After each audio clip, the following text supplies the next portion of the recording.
Avengers Endgame finally passes Avatar as the biggest movie of all time.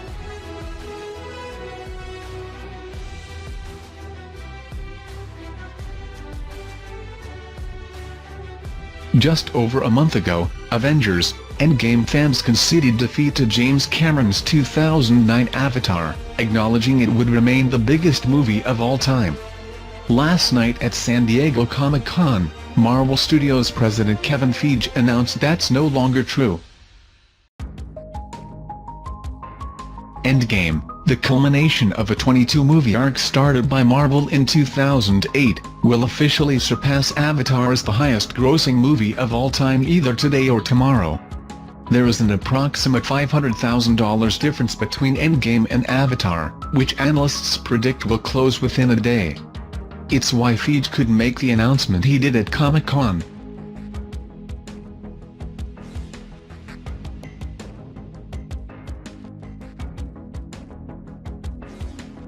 "Thanks to you, Avengers, Endgame is the biggest film of all time," Feige said on stage.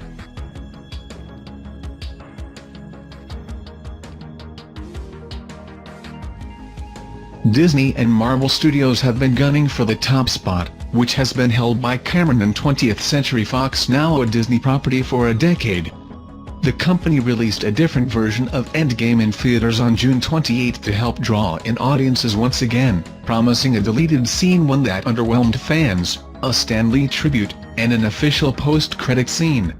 Disney and Marvel essentially sold theatergoers extras that would usually appear on the Blu-ray release, in the hope that that would be enough to drive people back into the theater one more time to put the film over the edge.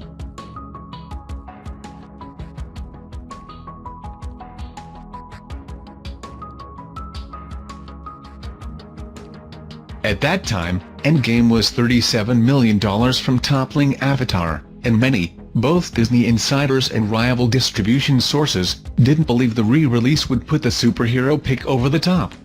Endgame's foreign territories outside China and the US were quite short when compared to those of Avatar, Deadline's Anthony D'Alessandro wrote.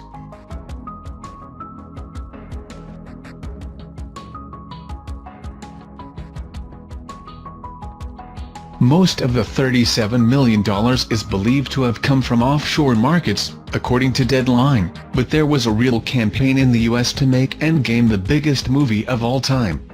Endgame is the top movie now, but that could change due to inflation. People on popular Marvel subreddits were organizing watch parties and encouraging their friends to go out and buy another ticket. In 2010, Den of Geeks' Simon Brew noted that fans were forced to care about box office numbers, something that up until semi-recently was largely a conversation among trades, analysts, and people who made the actual thing, because box office success translated to continuation. That's not true with Endgame, though.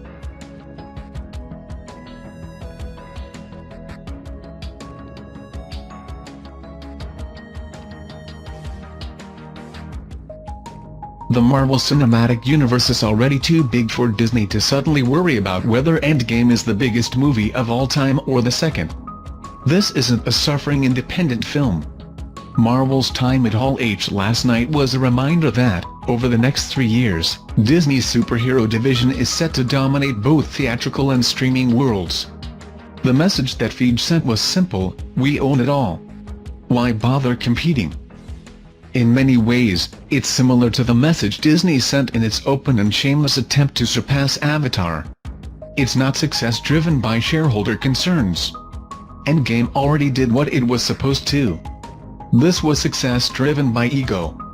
The brilliant move was looping in fans to make it seem like their success.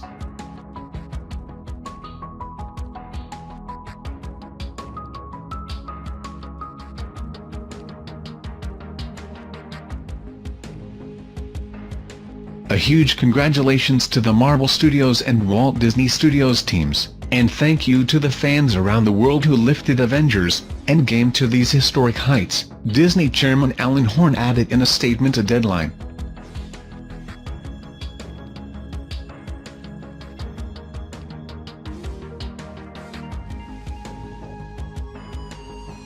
Endgame became more than a singular movie because Marvel Studios, which leans on making fans feel like they're part-time investors in the franchise, made it feel like more than just a franchise film to fans. Marvel Studios is about to do the same thing with Disney's upcoming streaming service. Fans will spend $7 a month to keep up with their favorite superheroes, and an additional $15 at the movie theater, not one, not twice, but several times. Endgame became a new stepping point for Marvel. They couldn't just be good, they had to be the best. They couldn't just win, they had to dominate.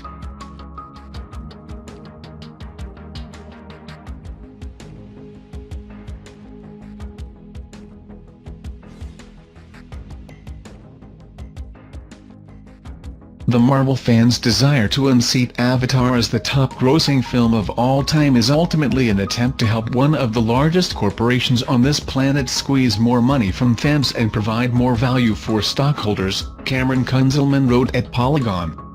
It is an endeavor to strengthen a titan of entertainment that is already so swollen and dominant that some are calling for it to be broken up.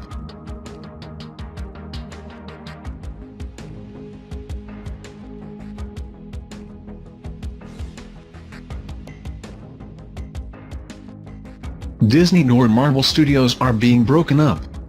They're only getting bigger. And, as Feige basically pointed out at Comic-Con, it's up to fans to help them stay that way.